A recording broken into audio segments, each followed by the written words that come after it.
It was an announcement no British Prime Minister has made since the Second World War. Unprecedented restrictions on people's way of life.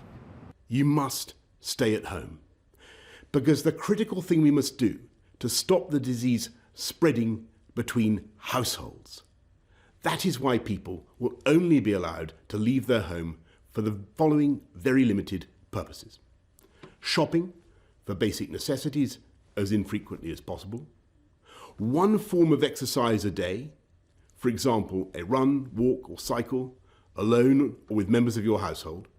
Any medical need to provide care or to help a vulnerable person, and travelling to and from work, but only where this is absolutely necessary and cannot be done from home.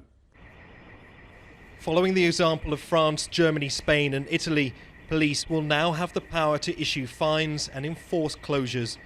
Britain's been watching developments in mainland Europe with growing unease.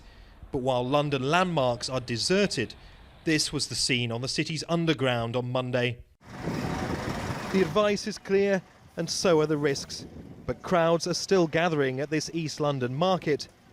While there's still demand, stallholders say they're left with little choice but to carry on selling, and shoppers keep on buying. The local authorities are painting footprints on the tarmac to help people maintain physical distance. But like many of the guidelines, nobody's paying any attention.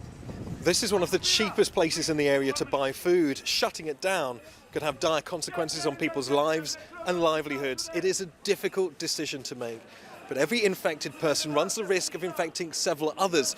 The domino effect could be catastrophic. In Italy's Lombardy region, cemeteries are struggling to keep up with the dead. On Monday, the death toll climbed to more than 6,000. But for the second straight day, the number of dead edged down and the rate of infection slowed.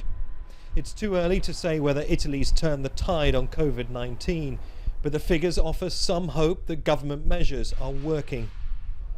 A day after Italy shut down all non-essential economic activity, now more restrictions, a ban on all internal travel. The virus has distorted everyday life. Buying food can take many hours. The streets of the German capital Berlin are also empty, and the country's Chancellor Angela Merkel forced to quarantine. But there's a glimmer of hope. New data suggests the spread of the virus is slowing. Despite a high infection rate, there are relatively few deaths in Germany. The country was quick to introduce widespread virus testing. One core element is the ability to keep track of contacts. The quarantine of contacts are kept for 14 days, and the isolation of infected people. These measures must be kept up and strictly adhered to for the coming weeks and months. They are important and will remain important. 2 weeks into its lockdown, Spain is now considering extending it further. The virus has swept through dozens of nursing homes. Many of the residents didn't stand a chance. Soldiers are now battling to contain the spread. Country after country, governments are controlling the lives of citizens like never before in an effort to save lives. The coronavirus has pushed a continent into confinement. Neave, Al Jazeera, London.